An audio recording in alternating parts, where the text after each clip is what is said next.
Hello ළමයි මං අද අයිබ්‍රෝ ෂේප් කරන්න යන්නේ. ඔන්න ඔහොම තමයි දැන් මගේ අයිබ්‍රෝස් වැවිලා තියෙන්නේ. ඔව් කැලයක් වගේ තමයි ගොඩක් වැවිලා තියෙන්නේ. සැලොන් එකටත් ගිහලා පොඩ්ඩක් වීඩියෝ කරා මගේ මුණ තියෙන විදිහ අක්කී එතකන් වැඩ.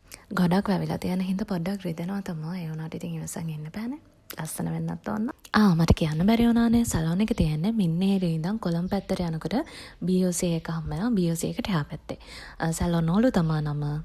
නෑ ගොඩක් දුර නෑ මින්නේරි ටවුන් එකේම තමයි. මින්නේරි ටවුන් එකෙන් චුට්ටක් දුර යද්දී තමයි BOC එක හම්බ වෙන්නේ. සමහර තැන් වලින් අයිබ්‍රෝ ෂේප් කරනකොට එක්ක එකක් උසයි එකක් පාතයි එක්ක හරියට ෂේප් කරලා නැහැ. තනින් තන තියෙනවා. ඒ මොකද ප්‍රශ්නයක් නෑ. අකි හොඳටම ෂේප් කරනවා. හයිල් රෙකමන්ඩ් කරනවා මම ඒ තැන. ඔයාලා බය නැතුව යන්න ගිහින් අයිබ්‍රෝ ෂේප් කරගන්න. ඊට පස්සේ මට ෆොටෝ එකක් යවන්න. යේ මං වෙනදට අයිබ්‍රෝසුයි අපල් ලිප්සුයි විතරයි කරන්නේ. මේ පාර ෆුල් ෆේස් එකම ට්‍රෙඩින් කරා. කොහොම හරි කතාවෙන් වැඩ ටිකත් ඉවරයි. චූටිකකොත් බලන් ඉන්න පැත්තක ඉඳන් කොහොම හරි ලස්සනයි. මං හිතුවට වැඩි ලස්සනට තියෙනවා. ඔයාලත් කමෙන්ට් කරන්න ලස්සනයිද කියලා. කොහොමත් ෆුල් ෆේස් ට්‍රෙඩින් කරපු හින්දා මම පොඩ්ඩක් සුදු වෙලා ළමයි.